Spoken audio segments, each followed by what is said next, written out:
Manda made a mini. Manda, you and a mini you made. Holy I did. moly. It was a big boy. Yeah. Okay.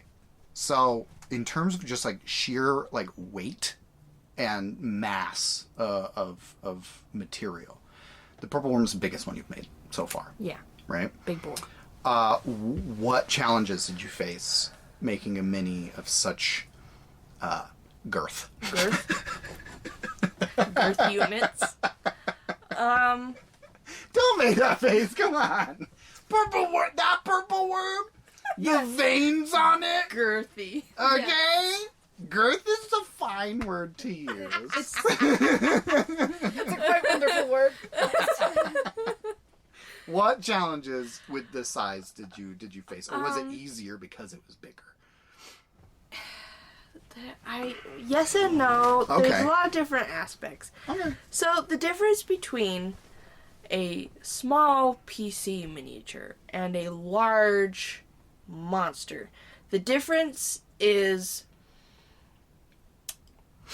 when you have to decide what position it's going to be in, you have to draw it out. That's the very first difference. When I make a PC, I already know what are their arms raised? Are they holding the bow? Is one out in front? Are their legs apart? Or your mom's legs are apart. Sorry. It's a compulsion. Okay. But with the bigger ones, why do you need to decide? Because the armature that is involved is literally 10 times bigger.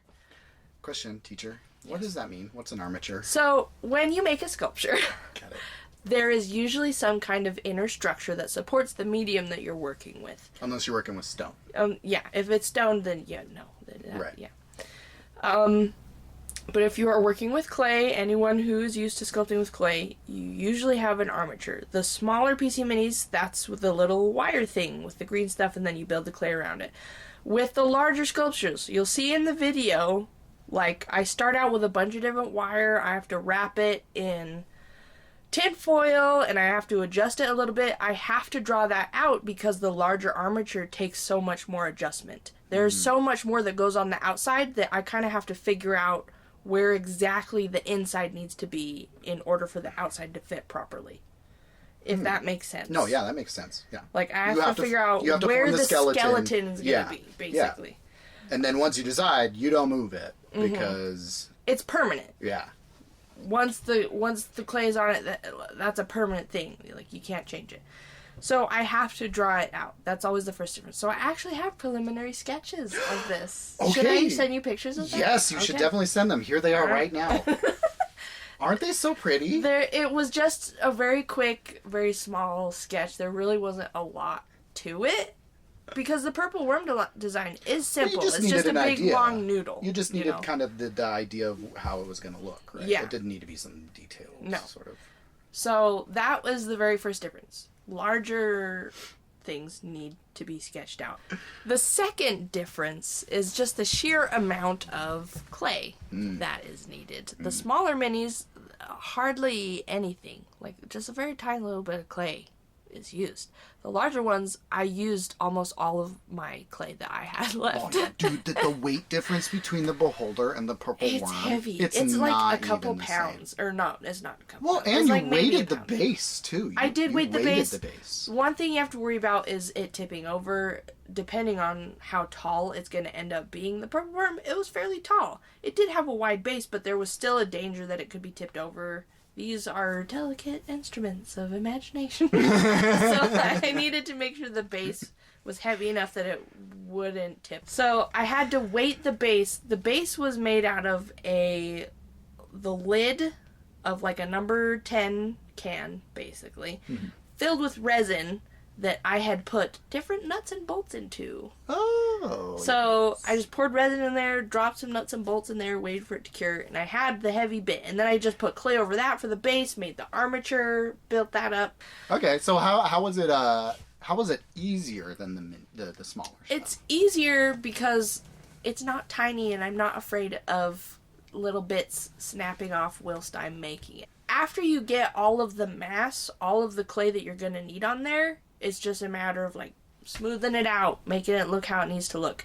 And there aren't as many fine details on a giant honkin' purple worm as there are on a tiny miniature. I don't have to make tiny eye sockets. I don't have to make tiny teeth. Yeah, but you did add details. Oh, I did add details. You put veins. Uh-oh. That's paint. That's not sculpting. That was still gross.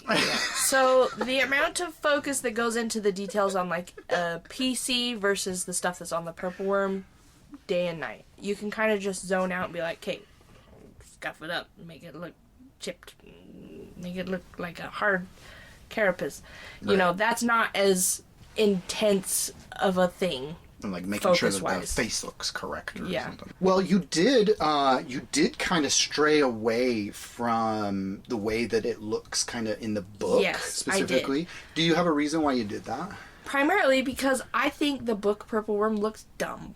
Oh, It's really? a dumb dumbus. It's like a big mouth. It's got like a bunch of teeth. It does, but when you think about a creature that burrows through solid rock, that's not what I picture. That looks like something that just like swims through the water. With other creatures that burrow, they don't do it with their mouth. In the book, it's the mouth. The teeth are up front.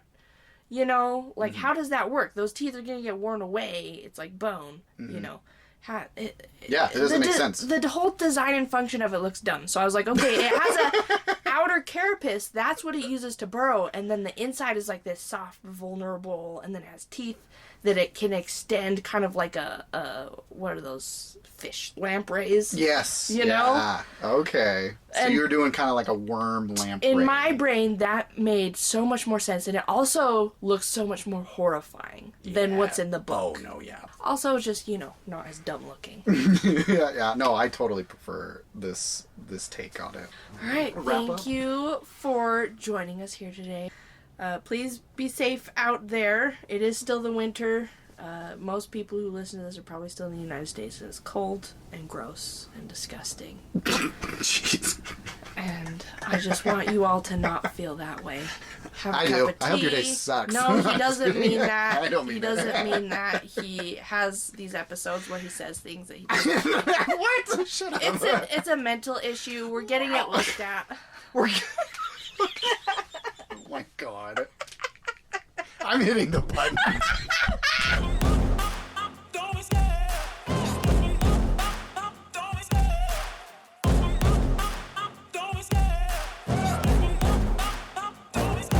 I love the chase and the hunt, and I set the pace when I'm running. I always take what I want and I always give it 100. Don't need a bank, no, I'm funded.